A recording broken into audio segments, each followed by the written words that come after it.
ဖိုးဖိုးလက်ရကင်ထားတဲ့အယုတ်လေးကပါဠိလေးဖိုးဖိုး ဖိုးဖိုးငယ်ငယ်တုန်းကအရန်ကြိုက်ရတဲ့ပြစ်တိုင်းတောင်ယုတ်လေးပေါ့ဘလို့ပဲပြုတ်ကြလဲမသွားတဲ့အယုတ်ကလေးကိုဒါရင်ပဲကမလဲဖိုးဖိုးစီမှာလေတရိတ်ဆန်ယုံအကြီးတယုံအဲ့ဒီတရိတ်ဆန်ယုံထဲမှာဆိုရင်ချစ်ဖို့ကောင်းတဲ့စင်လေးတွေရှိတယ်လေပင်ရှည်ရှည်နဲ့တက်ကလက်အုပ်လေးတွေရှိတယ်ပြီးတော့ခုံပေါက်စော့ကစားနေတဲ့နွားလေးတွေရှိတယ်ချစ်စရာအရန်ကောင်းတဲ့ဝက်ကလေးတွေလည်းရှိတယ်ညဘက်ဆိုရင်မအိတ်ကြတဲ့ဇီးဝက်မောင်နှံလည်းရှိတာပေါ့ကွာ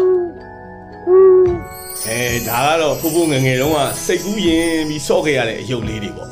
ဝိုဟိုးမိုက်လိုက်တာဝေါဒါလေးလိုချင်လိုက်တာ